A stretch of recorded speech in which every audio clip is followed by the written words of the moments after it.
People will tell you that music is just background noise for your life. They are wrong. Music is an obsession. It's the reason I've spent 40 years standing in concert halls across Germany and Europe waiting for that one perfect chord to change my life. We're here to talk about the legends, the new blood, and the stories from the front row. We'll review the shows, argue over the albums, and probably tell you why your favorite band is actually rubbish, or why they're the greatest thing we've heard all year. Pull up a chair, get comfortable, and prepare to disagree with almost everything we're about to say. Enjoy our podcast series, Echoes Encore, brought to you by Awesome Tunes. Awesome Tunes. Right, today we're talking about Duran Duran, which means hair, glamour, synths, and enough cheekbone energy to destabilize small governments. Frank, before we get into the review, just answer me this. What was it like seeing Duran Duran live after all these years, and are they still properly Duran Duran? Oh yes, very much so. Still glossy, still dramatic, still faintly absurd in exactly the right way, and that really is the point. Yeah, no. Not for me, mate. This is miles away from my world. Far too polished, far too expensive looking. Well then, now, before we get to Stuttgart, a little bit of history, because Duran Duran are one of those bands people think they understand until they actually stop and look at what they did. They came out of Birmingham in the late 70s and then spent the early 80s, more or less, redefining what a modern pop band could look and sound like. Not just songs, not just style, but the whole machine. The videos, the fashion, the attitude, the idea that a band could be sleek and futuristic and still massively catchy. They weren't just making records, they were manufacturing aspiration with a bass line. And the thing is, loads of people dismissed them at first as pretty boys with expensive suits and enough hair product to cause an environmental incident. The problem is, that was missing the point entirely. Under all the glamour, there were serious songs, serious hooks, and a rhythm section that could actually move mountains. John Taylor's bass playing alone has probably caused more people to buy instruments than most music schools. Nick Rhodes built entire atmospheres out of synths and eyeliner. Simon Le Bon had the face of a pirate prince and the voice of a man who knew exactly where the camera was. They became one of the defining bands of the 80s, and unlike a lot of their contemporaries, they didn't just become a nostalgia act in a provincial tent smelling faintly of warm lager and regret. Oh no. Anyway, they kept going. Different eras, different lineups, new material, tours, reinventions, and somehow they've remained unmistakably Duran Duran. That is not easy. Lots of bands survive. Very few remain themselves. Now, the good news is I finally got to see them. The bad news is it happened on one of the hottest days known to human civilization. And there was another reason for going, because this concert was actually a birthday present for my wife. She likes Duran Duran too. The show landed exactly on her birthday. And I'll be honest, from a husbandly planning perspective, this is almost genius. One event, one shared experience, no running around trying to find another present that will be opened, politely admired, and then quietly rehomed to a drawer somewhere. Sometimes my genius, it's almost frightening.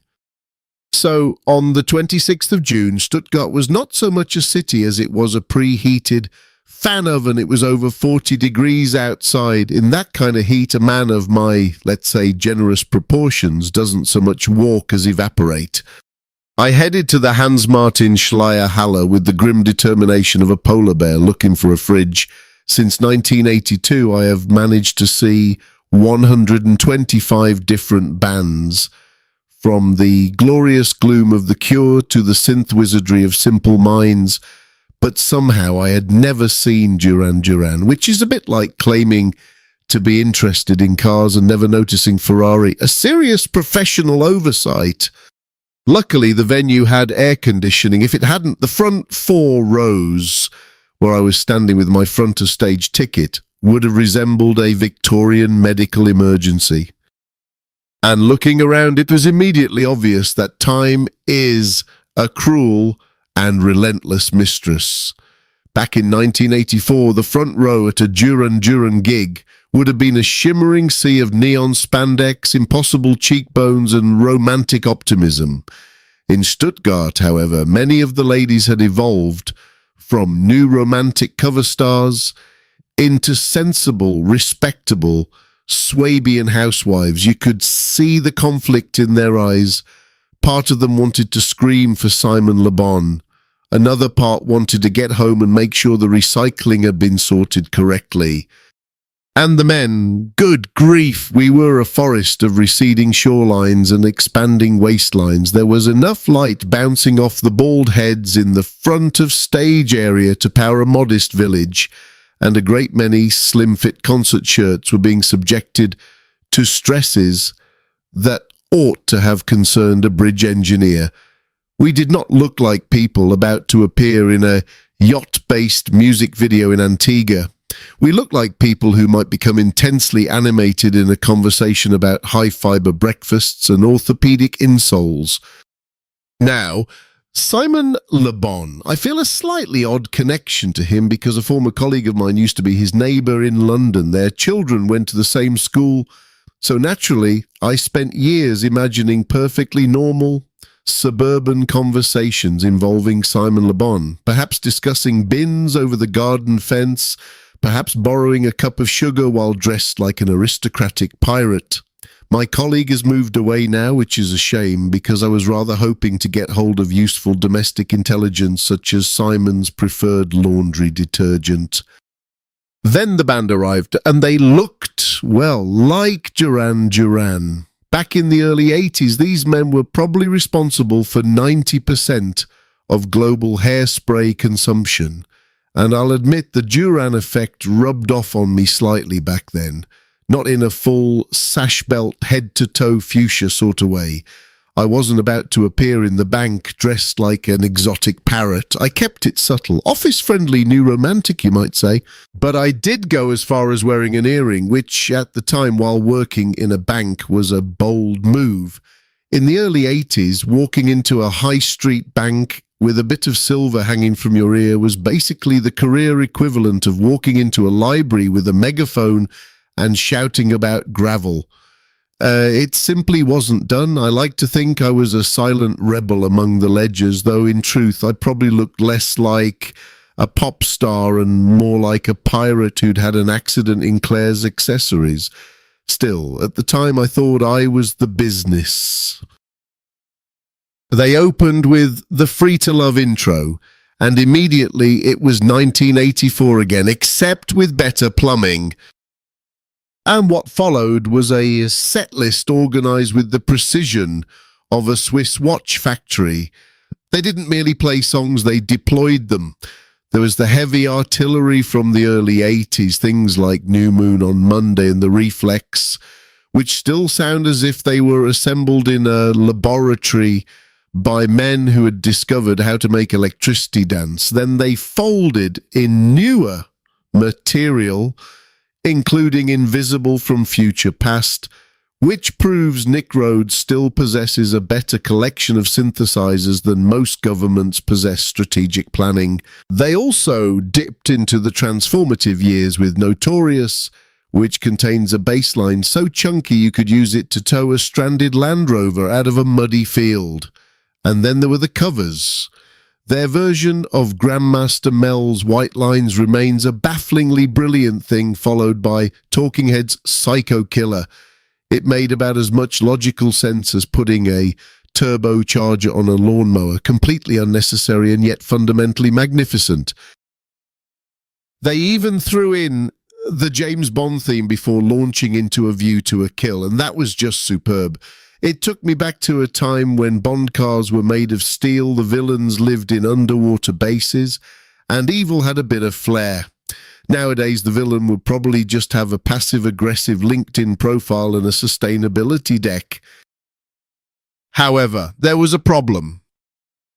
In the early 80s, I once spent a miserable evening sitting in my car during a blizzard, waiting for a girl from school.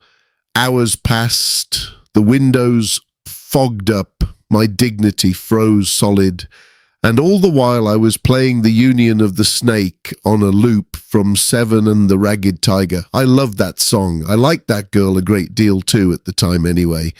As it turned out, the girl never showed up, and in Stuttgart neither did the song. They didn't play it. Apparently it's not famous enough. Well, let me tell you, it was extremely famous inside my old Opel Kadett C in 1983. Simon, what could possibly go wrong? You wait 40 years to see a band, and the one song attached to your frostbitten adolescent heartbreak vanishes from the set list. Brilliant. And then there's Nick Rhodes. Back in the day when he first reached for the peroxide, he looked like a strange and ethereal combination of a precocious schoolgirl and a Japanese manga character, which at the time was not a concept many people were equipped to process. It was about as comprehensible as the internet or low-fat yogurt. Today, he is still committed to exactly the same aesthetic, and that commitment has produced interesting results. He hasn't changed the style, which means he now looks like a very posh, very wealthy great-aunt who has spent the last 40 years living exclusively inside a darkened Soho art gallery. Throughout the gig, he kept doing that thing he always does, darting between his walls of synthesizers and taking photos of his bandmates and the audience with his own camera, which is baffling, really. Why? He is in one of the most photographed bands in human history. There are professional photographers in the pit with lenses the size of astronomical equipment, and yet Nick is scurrying about like a tourist at the Leaning Tower of Pisa. Perhaps he simply doesn't trust anyone else to document the event. Perhaps he fears waking up one morning and discovering the last 45 years were a fever dream caused by questionable cheese. But despite the missing snake, despite the heat, and despite the fact that I am now 61 and probably should not be standing in the fourth row of anything, it was a triumph. Duran Duran are the ultimate survivors. While many other 80s bands have been filed away under, where are they now? Duran Duran are still here, still elegant, still ridiculous in all the right places, and still sounding like a high-performance engine that has been meticulously serviced. I've done a thing. I finally saw Duran Duran. And if you don't believe me, we've got video footage from the night over on our YouTube channel. You can watch that and marvel at how I survived 40-degree heat without collapsing into a steaming heap of nostalgia and linen. So yes, birthday present sorted, concert attended, dignity mostly intact, and one major complaint lodged on behalf of the Union of the Snake. That's it for this episode of Echoes and Encore. Go and find the video on our YouTube channel, and if you ever get the chance to see Duran Duran live, do it. Just maybe bring water. Lots of it.